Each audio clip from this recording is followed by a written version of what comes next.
Queridos, nós vamos para um momento muito especial, que é a nossa reflexão da Palavra de Deus. Hoje nós também estamos começando um novo estudo. Nós vamos estudar durante o mês de julho, talvez a primeira semana de agosto também, o livro de Malaquias. Durante as próximas 4, 5 semanas, nós vamos estudar um pequeno livro da Bíblia, o último livro do Antigo Testamento. Você pode abrir e nós vamos estudar hoje o capítulo de número 1. Por favor, Malaquias, capítulo de número 1. Durante esta curta série de mensagens, nós vamos estudar especialmente, queridos, sobre o culto que oferecemos ao nosso Deus. Não sei se você já parou para pensar que tipo de culto Deus gosta de receber. Será que existe um certo tipo de culto que Ele mesmo prescreveu na sua palavra? Será que Ele recebe qualquer coisa? Será que Ele recebe qualquer pessoa que se aproxima dEle? Como será que Deus quer ser adorado?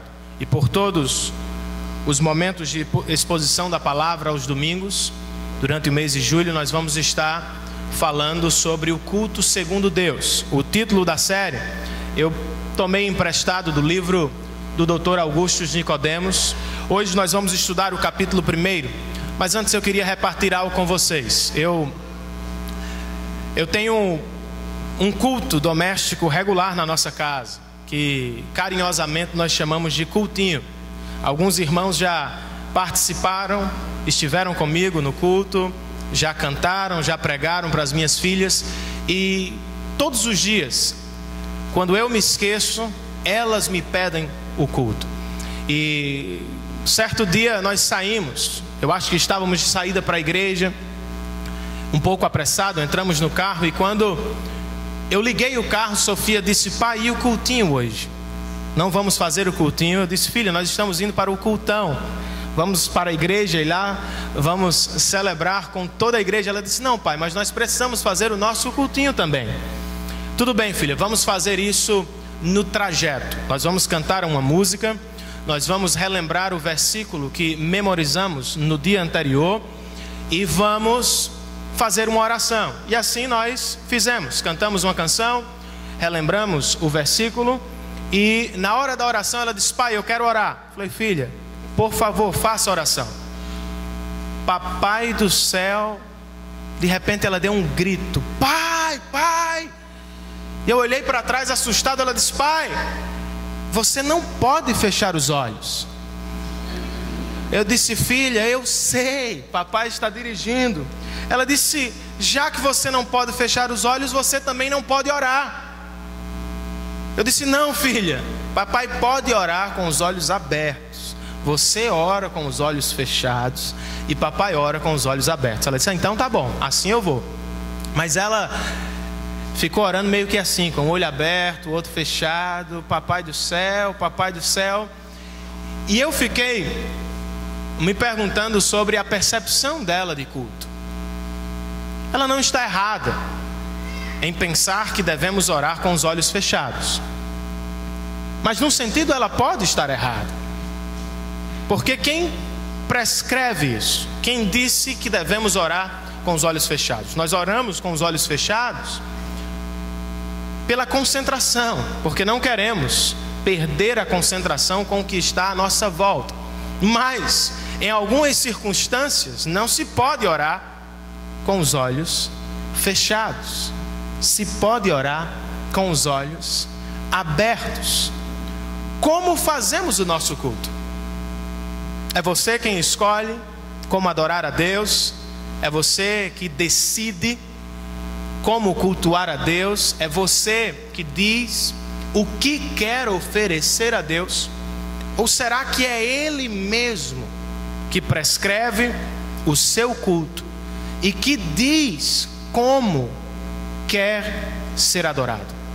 Durante todo o mês de julho, nós vamos fazer esta pergunta ao livro de Malaquias: o que é um culto segundo Deus? E hoje, a partir do 1º capítulo, nós vamos encontrar algumas respostas, e eu queria que você acompanhasse a leitura comigo.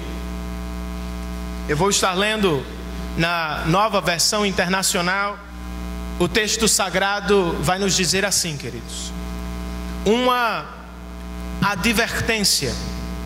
Verso 1: a palavra do Senhor contra Israel por meio de Malaquias. Eu sempre os amei, diz o Senhor. Mas vocês perguntam: de que maneira nos amaste? Não era Esaú, irmão de Jacó? Declara o Senhor. Todavia eu amei Jacó, mas rejeitei Esaú. Talvez você tenha problema com isso aqui. É muito difícil de se compreender, e eu também. Transformei suas montanhas, as montanhas de Esaú, em terra devastada, e as terras de sua herança em morada de chacais do deserto. Embora Edom, filho de Esaú, povo que descende de Esaú, afirme: fomos esmagados, mas reconstruiremos as ruínas. Assim diz o Senhor dos Exércitos: podem construir, mas eu demolirei. Eles serão chamados terra perversa, povo contra quem o Senhor está irado para sempre. Vocês, filhos de Jacó, verão isso com os seus próprios olhos e exclamarão: grande é o Senhor, até mesmo além das fronteiras de Israel. O filho honra seu pai e o servo o seu senhor. Se eu sou pai, diz Deus, onde está a honra que me é devida? Se eu sou senhor, onde está o temor que me devem? Pergunta o Senhor dos Exércitos a vocês, sacerdotes.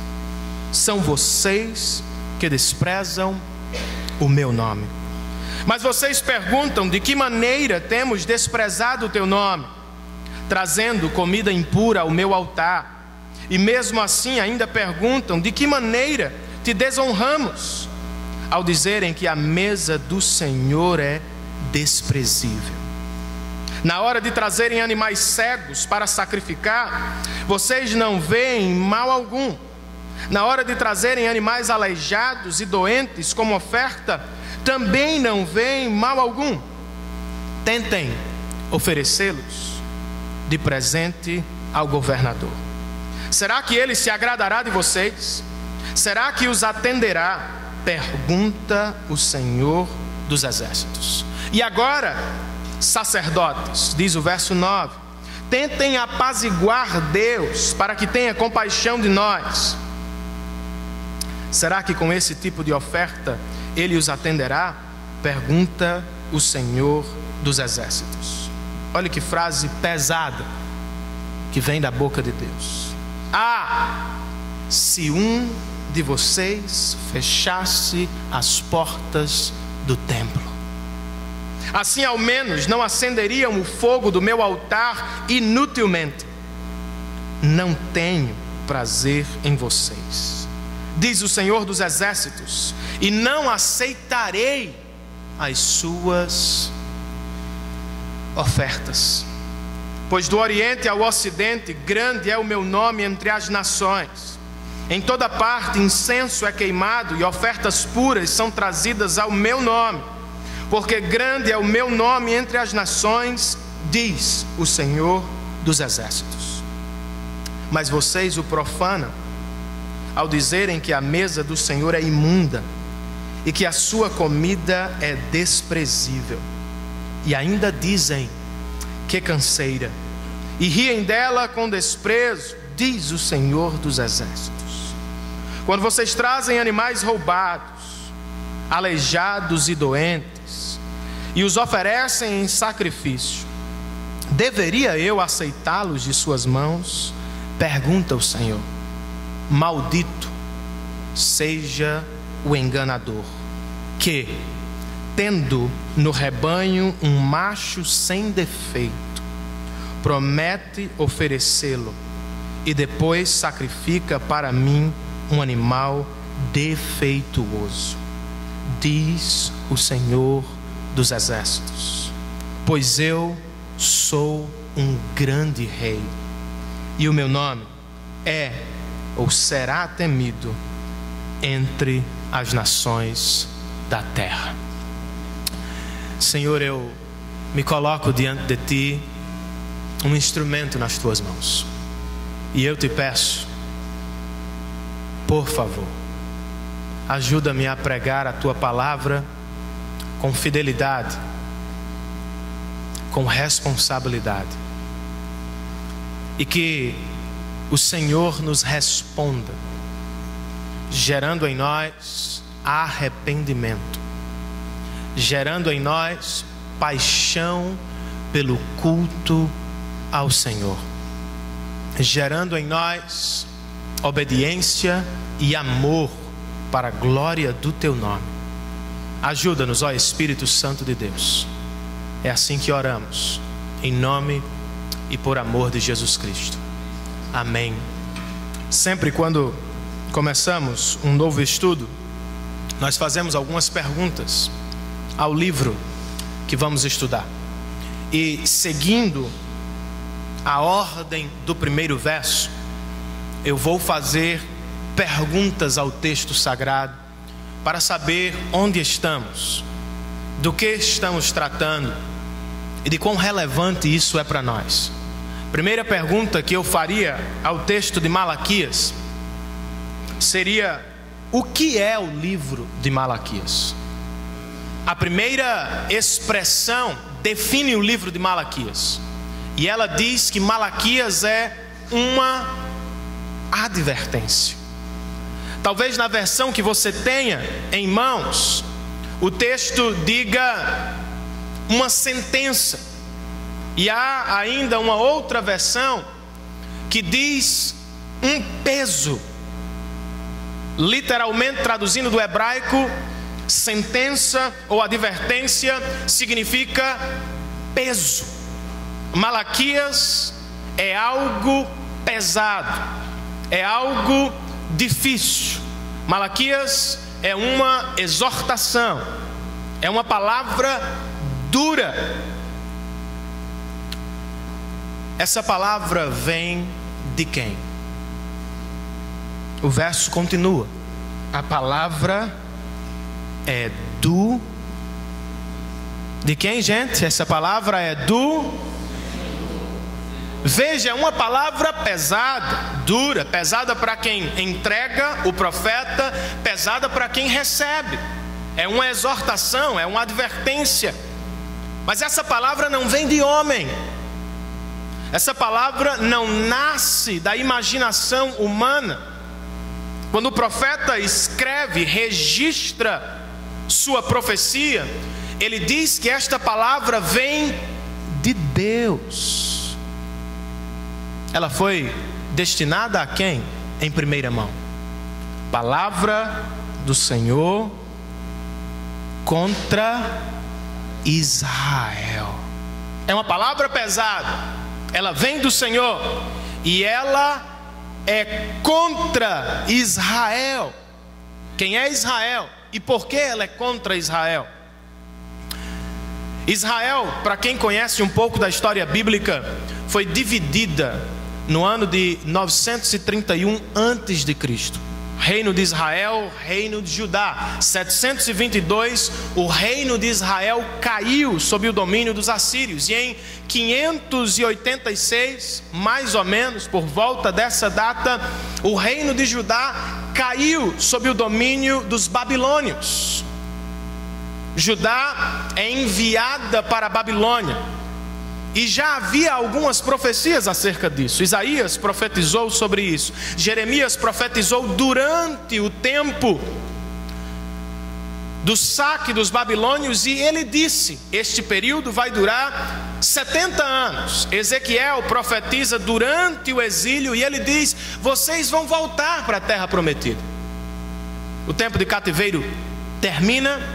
E milagrosamente um rei pagão recebe a orientação de enviar o povo de Deus de volta a Israel, a Jerusalém. E aí você se encontra Durante esse período, nos livros de Neemias, de Esdras, o povo está reconstruindo a cidade, o povo está reconstruindo o templo, mas há alguns problemas, irmãos. O templo não foi construído como nos dias de Salomão. Israel não voltou a ser uma potência mundial como fora nos tempos de Salomão. Israel, ou Judá, está sob o domínio dos persas, pagando altos impostos. E as profecias sobre o Messias, sobre um futuro glorioso, demoram. O povo começa a se cansar, o povo começa a desanimar, e cada um vai deixando as coisas de Deus, o culto celebrado a Deus, a sua palavra, e vai se dirigindo para a sua própria vida. Deus começa a se tornar secundário, Deus começa a se tornar uma tradição, Deus começa a se tornar história. São nestes períodos que Deus levanta seus profetas. Popularmente falando, nós temos os profetas por pessoas que conhecem o futuro, não é assim? Biblicamente falando, eles não conhecem apenas o futuro, muito mais do que isso. Eles conhecem profundamente o presente estado do coração das pessoas.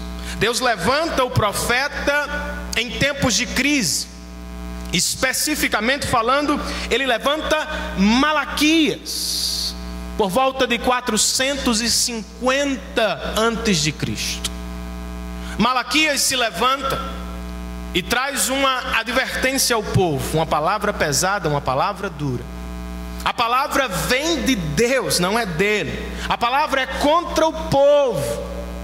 Que palavra é esta? Deus tem um culto e Ele quer ser adorado como prescreveu. Os tempos passam, queridos, e nós enfrentamos as mesmas dificuldades dos nossos irmãos israelitas aqui. Vez por outra ficamos desanimados, sentimos que as coisas não estão acontecendo como planejamos ou como ouvimos por alguém.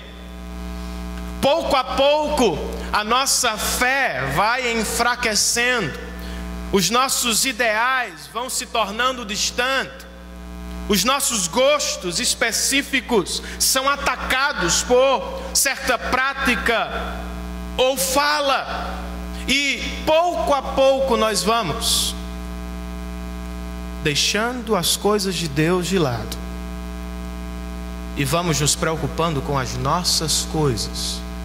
E é aqui que entra este livro. Deus deseja ser adorado por nós, mas Ele também nos diz como Ele quer ser adorado. O que é um culto segundo Deus? Neste primeiro capítulo nós temos 3 respostas. A primeira delas é: o culto segundo Deus é uma resposta de amor ao Deus que muito nos amou. O culto segundo Deus é uma resposta de amor ao Deus que muito nos amou. A palavra é pesada, a palavra é uma advertência, a palavra é uma exortação, mas veja como Deus começa no verso 2. Ele tem uma exortação para o seu povo, Ele tem um convite ao arrependimento ao seu povo, mas Ele começa dizendo: eu sempre os amei, diz o Senhor. Ele começa dizendo: olha, eu tenho um amor por vocês que nasce antes do tempo, na eternidade. Eu sempre amei vocês. Qual é a resposta que Deus espera do povo? Nós também te amamos. Mas não é isso que ele recebe. ele recebe uma pergunta cínica, irônica. E ele mesmo conversa com os israelitas, pois ele diz ainda no verso 2: mas vocês perguntam, de que maneira nos amaste? Como é a história, Senhor? O Senhor nos diz: eu os amei, eu os amo, eu sempre os amei. Mas nós estamos te perguntando como é que podemos ver este amor. Veja, nós ainda não recebemos as promessas. O nosso grande Messias prometido não chegou. Nós somos vassalos de um outro povo. Nós pagamos impostos altíssimos. Os nossos muros ainda estão quebrados. O nosso templo é pequeno, humilde em comparação ao de Salomão. Por favor, nos diga como é que o Senhor nos amou. Deus responde de maneira estranha, porém maravilhosa. Olha o que Deus diz: não era Esaú irmão de Jacó? Declara o Senhor: todavia eu amei Jacó, mas rejeitei Esaú. Vocês conhecem essa história? Deus falando com os israelitas do tempo de Malaquias. Vocês sabem do nascimento da nação judaica, conhecem os patriarcas. Vocês se lembram dos gêmeos Esaú e Jacó?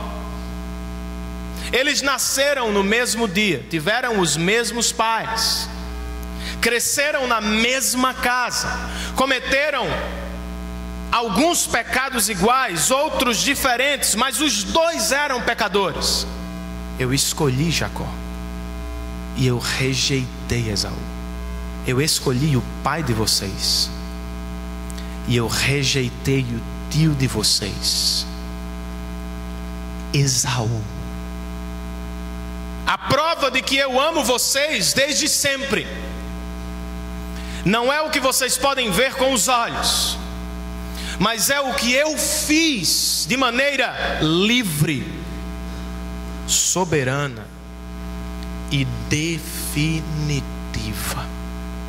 Do ponto de vista humano, Esaú talvez fosse uma melhor escolha. Ele era trabalhador, ele ajudava o seu pai, caçava boas caças e preparava para o seu pai. Jacó não. Jacó cresceu ouvindo de sua mãe essa história de que Deus havia escolhido no lugar do irmão. Ele mente por isso, ele rouba por isso, ele foge por isso, ele enrola por isso, ele se enrola por isso. E Deus diz, sabe, dos dois, de maneira soberana, livre e definitiva, eu amei Jacó. Veja a história, vocês israelitas, e ele narra a história. Edom, os filhos de Esaú, foram destruídos e querem se levantar, mas eu digo, eu vou fazer oposição contra eles. Eles perderam a terra, se tornaram terra perversa por causa de seus pecados, nada que eu tenha feito. Enquanto isso, vocês estão retornando para a terra prometida. Isso é estranho, irmãos, mas é maravilhoso. De que maneira você mede, avalia o amor de Deus por você? Pela promoção que recebe, pelo carro que compra, pela saúde que tem, pelo emprego que consegue, pela aprovação que deseja. E quando você não consegue isso, você deixa de acreditar no amor de Deus? Você pensa que Ele mudou de ideia sobre você? Você pensa que ele deixou de amar e por isso você está sofrendo, e por isso você está padecendo, por isso você está derramando lágrimas? Como é que você avalia o amor de Deus por você? Dr. Augustus coloca no seu texto um testemunho triste da realidade brasileira. Ele apresenta em certa página o discurso de um pregador televangelista falando sobre as ofertas do povo de Deus. O pregador em rede nacional chama os cristãos de trouxas. Sabe por quê? Porque ele diz assim: está aqui, vocês vêm à casa do Senhor para ofertar, dar o dízimo por pura devoção, amor? Vocês são trouxas, diz o pregador da televisão. No fundo vocês não são assim, pois eu não sou assim. Nós estamos aqui para uma troca. Nós damos algo e queremos receber algo em troca. Nos dias de Malaquias, o Senhor diz: não avaliem o meu amor pelo que vocês podem ver com os olhos físicos. Olhem para uma verdade: vocês eram pecadores, mereciam por próprios pecados condenação eterna. Por graça, misericórdia, eu escolhi amar vocês. Talvez eu não entenda tudo sobre a escolha soberana de Deus, é verdade, Ele é Deus e eu sou homem. É bem como nos conta certo pastor, ministrando um texto paralelo, bastante parecido, de Romanos capítulo 9. Na terça-feira, pós-pregação, um homem entrou no seu gabinete e disse: pastor, eu estou com sérios problemas com Romanos 9:13. E o pastor disse: qual é o seu problema? O meu problema é a parte onde o texto diz: rejeitei Esaú.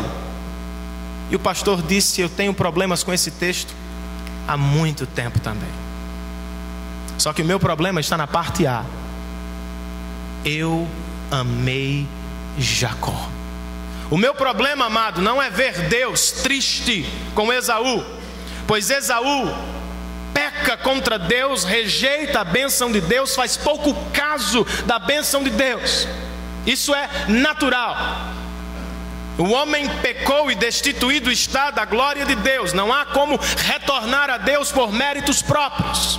O meu problema não é esse, querido. O meu problema é como é que Deus pôde amar alguém tão ruim e pecador como Jacó. Alguns versos depois, Paulo responde no capítulo 9 aos Romanos: não depende de quem quer ou de quem corre, mas depende de Deus ter misericórdia de quem Ele escolhe.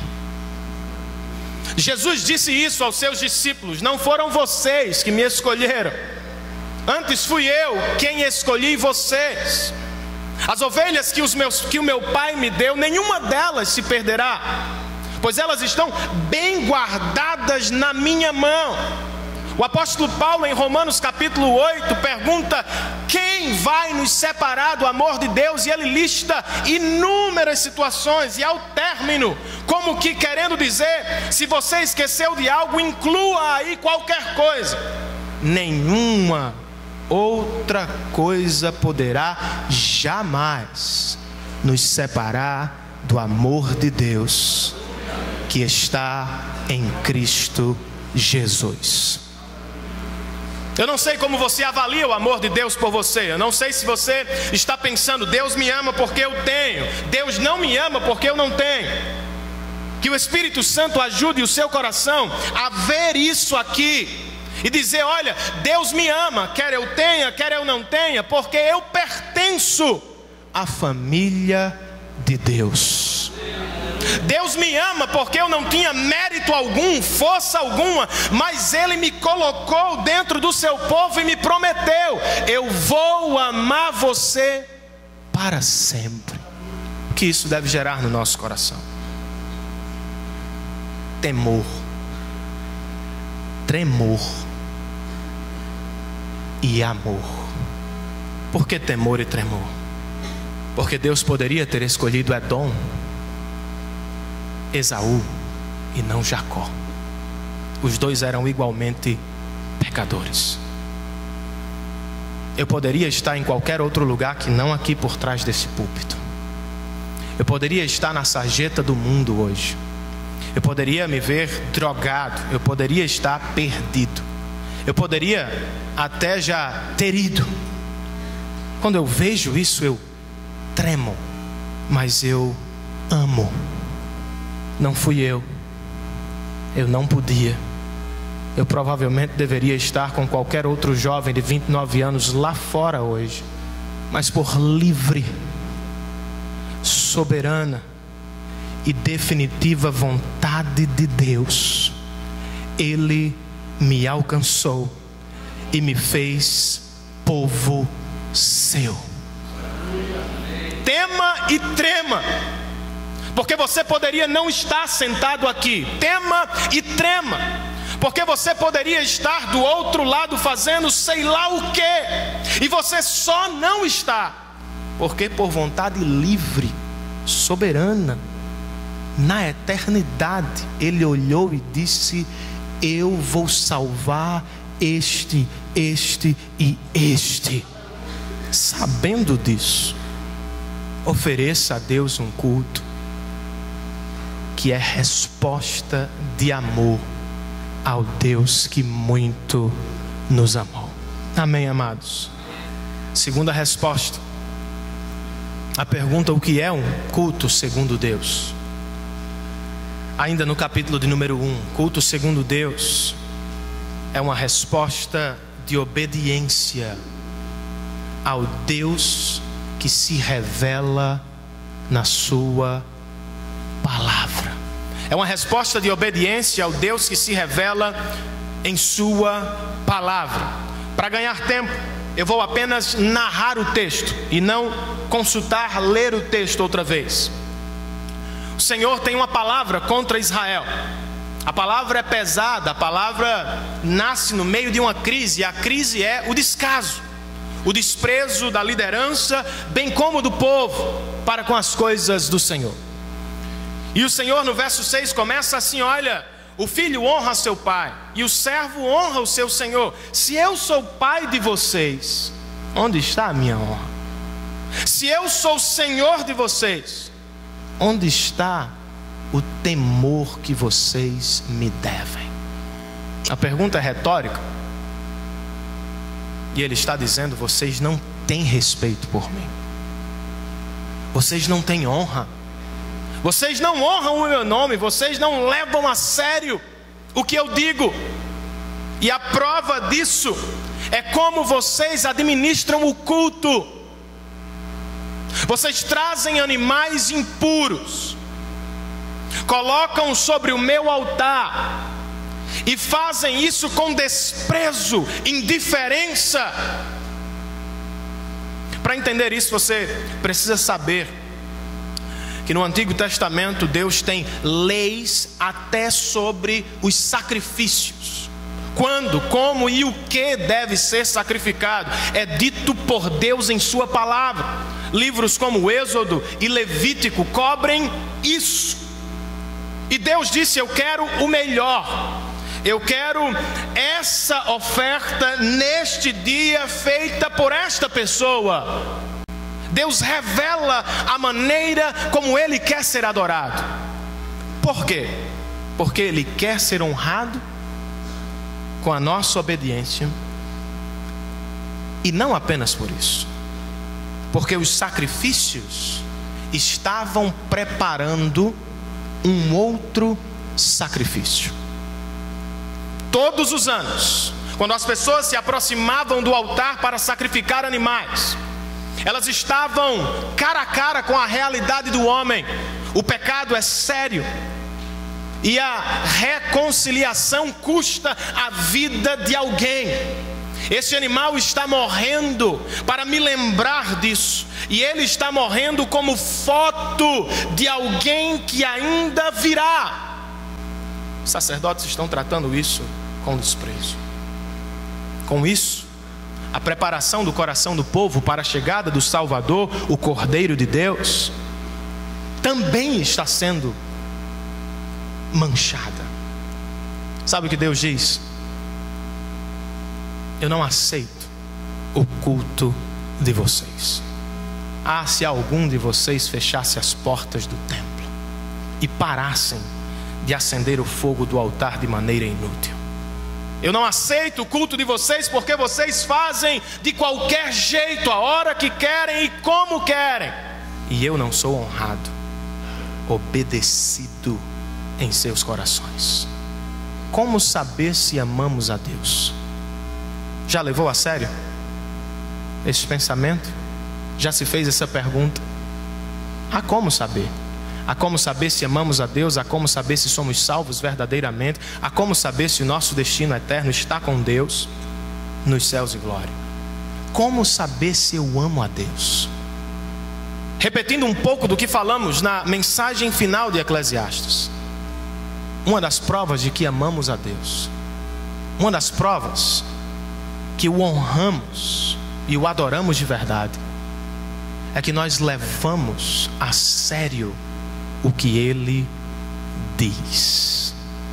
Jesus, no capítulo 14 de João, a caminho da cruz do Calvário, voltou-se para os discípulos e disse: se vocês me amam, vocês vão obedecer aos meus mandamentos. Um dos discípulos presentes, João, escrevendo sua primeira carta, no capítulo 5, ele diz: nisto consiste o amor, obediência aos mandamentos de Deus, e eles não são pesados. A lógica, preste atenção nisso, não é obedeça e você será salvo. Não há como ser salvo a não ser pela graça de Jesus Cristo. A lógica antes é: se você é verdadeiramente salvo, você vai desejar obedecer.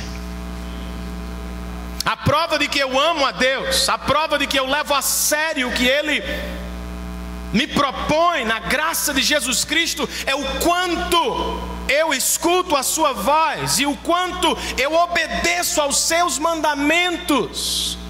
Poucas coisas como o culto a Deus são tão reguladas dentro da palavra de Deus. É fato que as leis cerimoniais acabaram em Cristo Jesus porque eram foto dele. Todos os sacrifícios terminam quando Cristo chega, pois o seu sacrifício é definitivo e maior do que todos os outros. Nunca mais nós vamos aqui matar um cordeiro diante de vocês. Nunca mais vamos fazer isso. Mas há elementos do culto que são permanentes. Por exemplo, a pregação da palavra, cânticos espirituais, orações. São elementos presentes no culto, no Antigo e no Novo Testamento.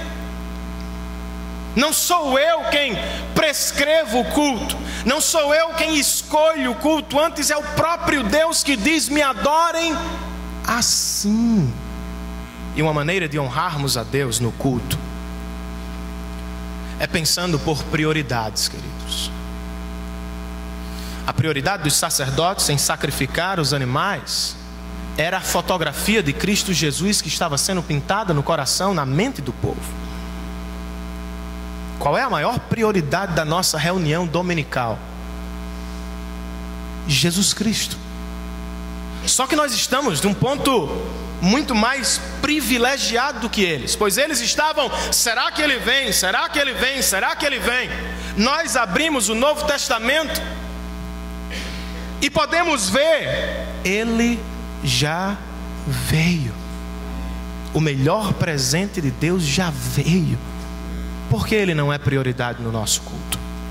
Eu digo, não no nosso culto apenas congregacional, mas no aspecto individual. Porque ele não é muito importante para você, com amor e cuidado pastoral. Eu vou tecer alguns comentários sobre o que eu tenho visto em vários lugares. Há pessoas que olham para a igreja como um clube social, queridos. Olha, eu vou à igreja porque eu vou rever o meu irmão, porque eu vou conversar com fulano, porque eu vou bater papo com cicrano. Eu não vou nem sequer pedir perdão pela sinceridade, certo?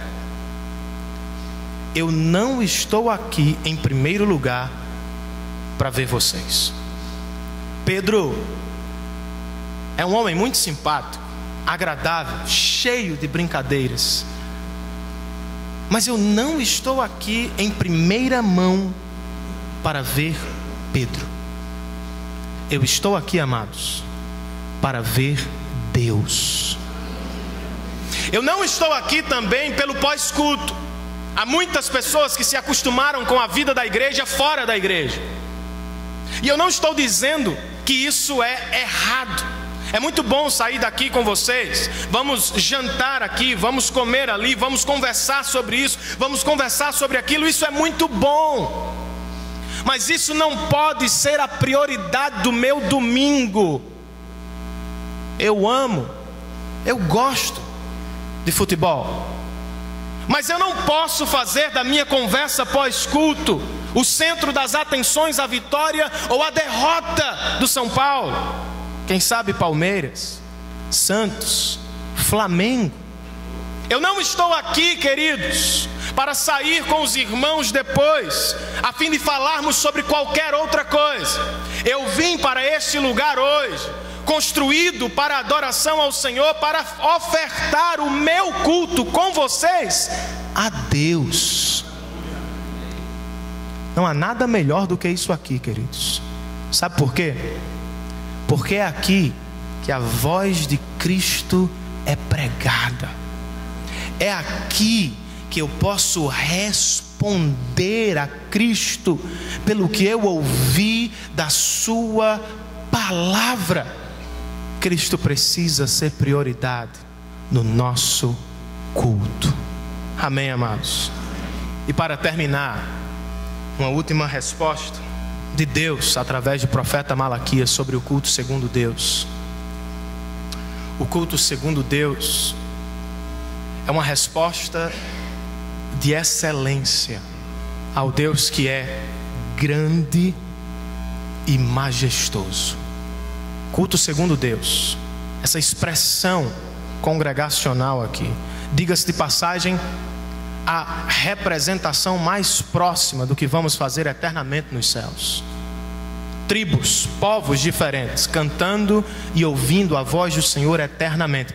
É aqui que vivemos o mais próximo do céu. Culto segundo Deus é uma resposta de excelência ao Deus que é grande e majestoso. Não sei se você percebeu, mas durante todo o capítulo 1, Deus fala e se chama Deus grande, Senhor dos exércitos, Deus grande, temido entre as nações, Deus grande, Senhor dos exércitos, Deus grande, Senhor de toda a terra. Ele diz isso várias vezes. E a queixa de Deus é: vocês não me respondem à altura de quem sou eu. Vocês me entregam qualquer coisa, vocês me oferecem qualquer tipo de oferta. E o problema não está na oferta, queridos, porque no Antigo Testamento há ofertas para todas as classes de pessoas, ninguém ficava de fora. Se eu não podia oferecer um novilho, eu oferecia um pássaro. O problema não é a oferta em si, o problema é a disposição do coração do adorador. Deus diz: eu sou grande, Senhor dos exércitos, temido entre as nações, mas vocês desprezam o meu nome, não me adoram com excelência, vocês me trazem qualquer tipo de oferta, oferta de segunda classe. E aí Deus faz algumas perguntas aos israelitas. Vocês já tentaram oferecer esse tipo de oferta ao governador persa que mora em Jerusalém? Vocês já tentaram pegar o que vocês estão me oferecendo e deixar diante do palácio dele? Por que vocês não fazem isso? Tentem com estas ofertas alcançar o meu favor e veja se eu vou atender vocês, diz Deus. E olhe como ele termina o verso 14, que para mim é muito forte isso. Maldito seja o enganador. Veja que não é a qualidade da oferta, ou melhor, a oferta em si. Maldito seja o enganador que, eis o problema, tendo no rebanho um macho sem defeito, promete oferecê-lo e depois sacrifica para mim um animal defeituoso. Eu, que sou um grande rei e que tenho o meu nome espalhado entre as nações, eis o problema: ofertas de segunda classe. Você só oferece uma oferta de segunda classe a Deus se Ele é para você um Deus de segunda classe. Pastor, você está falando de dinheiro? Não. Dinheiro é uma das expressões da adoração. Nós vamos chegar lá. Estou falando de tudo na sua vida. Você vem ao culto porque tem que vir. Você deixa a sua casa, mas gostaria de estar fazendo outra coisa. Você está aqui, mas sua mente está em outro lugar. Você vem uma vez e passa 3 domingos sem aparecer. Gente, eu não tenho problema, eu não sou legalista e eu não vou me colocar aqui contra vocês dizendo nunca faltem à igreja, pois senão vocês vão para o inferno. Não, não tem nada a ver com isso. Há pessoas doentes, há pessoas que passam por problemas, tribulações e que não podem estar aqui. Mas quem já viu a grandeza de Deus, a glória de Deus na face de Cristo, tem saudades da adoração. Quer ver um exemplo? Um irmão nosso fez uma viagem há algum tempo atrás e ele chegou e me ligou e disse: Renan, você não sabe o que eu fiz em determinada cidade. E meu coração começou a saltar de alegria, porque na cidade para onde ele foi, há um dos melhores pregadores do evangelho que eu conheço. E eu fiquei esperando, ele vai me dizer que foi lá, ele vai me dizer que foi lá. E ele me disse: eu fui à igreja que o pastor fulano de tal prega, meu irmão, foi uma bênção. E eu disse para ele: olha, eu quis pedir a você essa visita. Eu pensei ainda em falar: olha, vai lá na igreja de fulano de tal, participa daquele culto. Eu gostaria de participar um dia. Mas eu fiquei pensando: você vai de férias e às vezes você não quer ir à igreja nas férias. E a resposta dele foi: pastor, o culto tem saudades, o cristão tem saudades de cultuar a Deus, especialmente aos domingos. Quer ver um outro exemplo? Davi peca contra o Senhor, segundo o livro de Samuel, capítulo 24. Ele peca contra o Senhor e um julgamento do Senhor se estabelece contra o seu povo, e ele se propõe a cultuar a Deus em arrependimento e em busca por perdão. Ele vai a uma terra, e essa terra tem dono. Araúna é o nome do seu dono.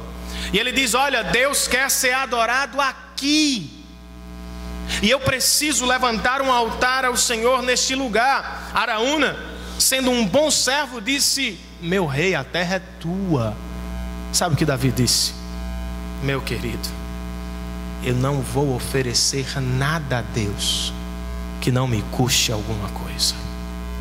E o problema, ou a questão, não é ele não recebe o que eu dou sem custo. A questão é: Davi, eu preciso mostrar ao mundo e aos meus irmãos que Deus é mais valioso do que o dinheiro que eu tenho. Você tem respondido com excelência. Já pensou no que Cristo fez por você na cruz? Deus não enviou um anjo, por mais santo que um anjo fosse. Deus se fez carne, habitou entre nós, permitiu que contemplássemos a sua glória e se entregou numa cruz para conquistar a nossa salvação.